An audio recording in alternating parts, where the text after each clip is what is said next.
Okay guys, we're doing some work with environmentals like mop buckets and brooms, and I'm actually deep cleaning on Wednesdays. That's my deep clean day where I vacuum everything and I mop.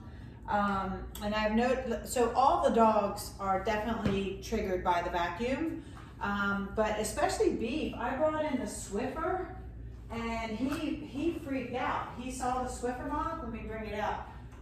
This Swiffer mop right here, when he first saw it, it like triggered him. He popped up, and I was like across the room, and he saw it. He was like, "Oh my god!"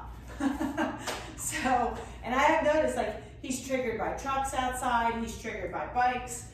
Anything that he sees. It seems like probably when he broke his leg, he was very young, and he missed out on some socialization. So he's definitely got some insecurities going on that we need to make him more confident with. He's been pretty good with the vacuum cleaner. I've been running it around him. I mean, I wouldn't say he's a big fan, and the closer that I get, the more he's like, oh my God. And this Denver is getting much, much better. But I also, brought in the mop bucket, and I'll rumble that around. So anything that makes like a loud rumble really sets dogs off. It makes them very insecure. Like, oh God, this is scary.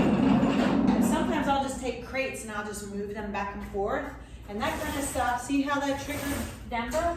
So I just want Denver down. It's okay. Good. Verbal command for him. That's really good. I'll just keep doing it, okay, until they get used to it. And then sometimes what I'll do is I'll put them in the middle of the room and I'll push the crates around them and just kind of like, redo the room just as a little training exercise. I'm just gonna run the vacuum here, see how they do, and just see, just so you can see how your dogs are doing with this. Definitely practice this at home. Like, did you see how I rolled the vacuum just like that, and he's like, oh, he jumped, right?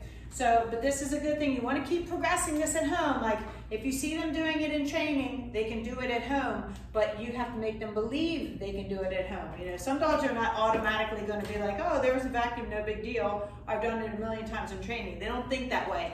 It's a different picture when they come home. Plus, it's the old associations of being at home, being in the relationship dynamic they have with you is much different than it is with me and my helpers, okay? Because we run it super structured, which I encourage you to do. But let's just see how this goes.